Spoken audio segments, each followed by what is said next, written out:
Welcome everybody to a look at a new Masters of Cinema 4K release from Eureka, and it is 1932's The Old Dark House. So this is directed by James Whale, who also did the likes of Frankenstein, The Invisible Man, Bride of Frankenstein, and The Kiss Before the Mirror, all of which were released in the 1930s, just like this one. So yeah, this is a comedy horror clocking in at 72 minutes long.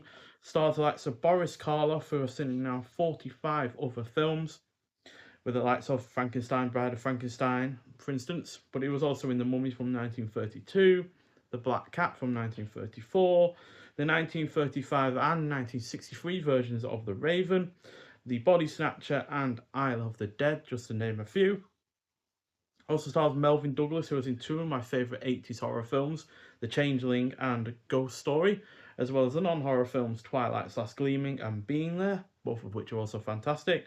Also stars Charles Lawton, who was in Island of Lost Souls, which was released the same year as this, as well as The Strange Door, The Hunchback of Notre Dame, and Witness for the Prosecution. And finally, Gloria Stewart, who was also in The Invisible Man and The Kiss Before the Mirror, as well as Secret of the Blue Room, all three of those being released in 1933. So she had quite a year then. So yeah, caught in a storm whilst journeying through a remote part of Wales, a group of travellers take refuge in a sinister mansion inhabited by the bizarre Femme family and their mute butler, Morgan, played by Boris Karloff. Trying to make the best of a bad situation, the group settles in for the night, but the Femme family has a few skeletons in their closet and one of them is on the loose. So upon this rewatch, I certainly found myself enjoying this slightly more than I did upon my original viewing.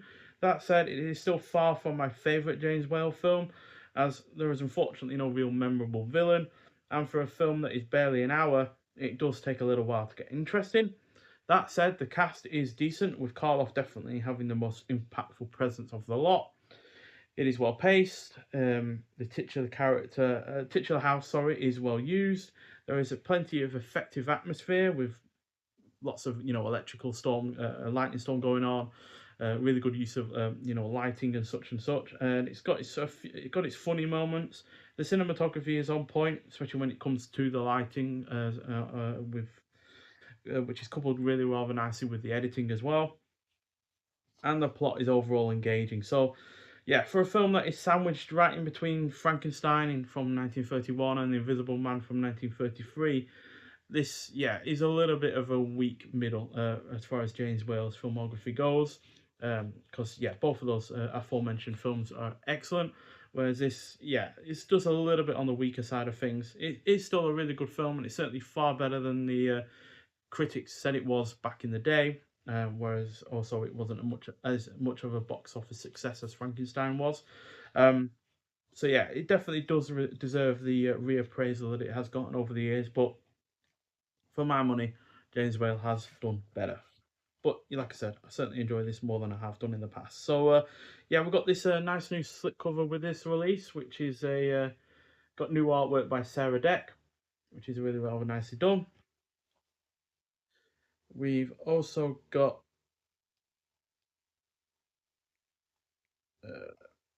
not sure if this is new artwork or not, but that's on the sleeve. And then on the reverse, we've got the original artwork, which to be honest doesn't really say much about the film, if we're being honest. So I can understand why the box office might not have set alight as quickly as it did with Frankenstein. And this is the 4K disc. We only get the 4K disc with this, no Blu-ray or anything like that, which I'm not too bothered about. And then we also get a booklet as well with a couple of shots from the film. So yeah, Boris Karloff, being a mute, doesn't say a word in this, but that was for the most part with Frankenstein as well, if we're being honest. So inside this, we've got your cast and your crew. Then we've got A Very Long Night, A History of the Old Dark House by Craig Ian Mann. So I can certainly respect this in terms of being a kind of the template for the haunted house kind of film.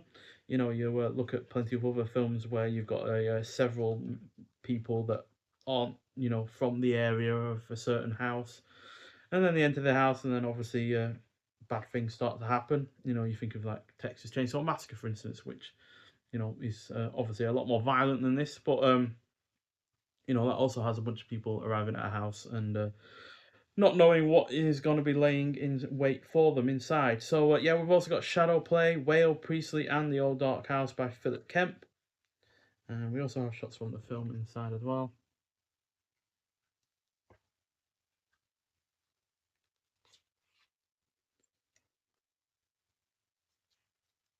As well as some promotional material by the looks of it.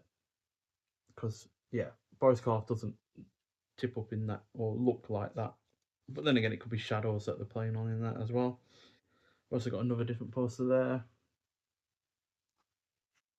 I always like seeing different posters because certain countries have certain different posters that are only shown over there. Like these two, for instance.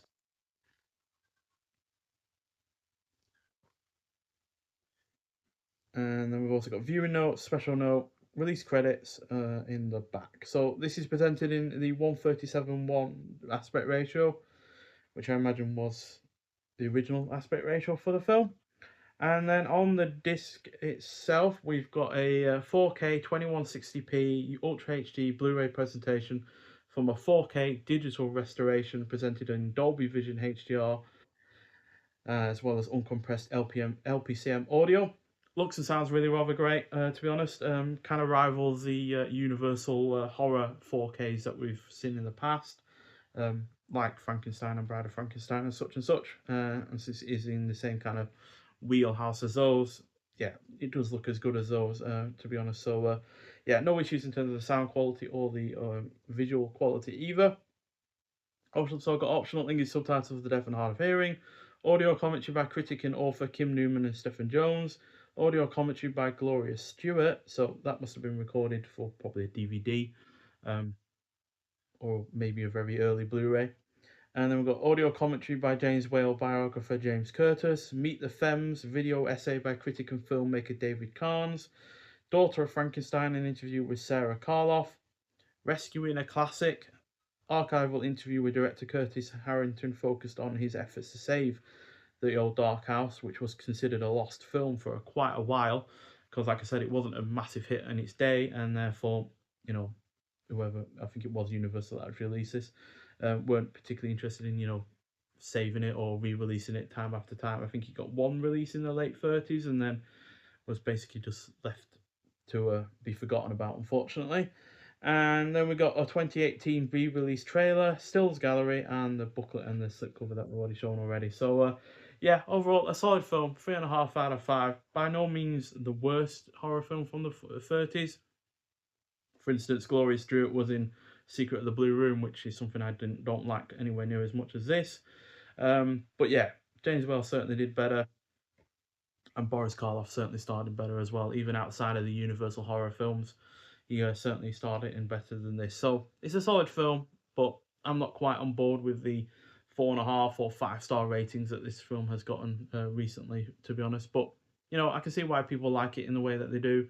I just wish this hit a little harder, or was a little bit more inventive in certain regards. But still, overall, a solid film and well worth the watch. And I am glad it has finally had a 4K release, as it's given me the chance to appreciate it that little bit more.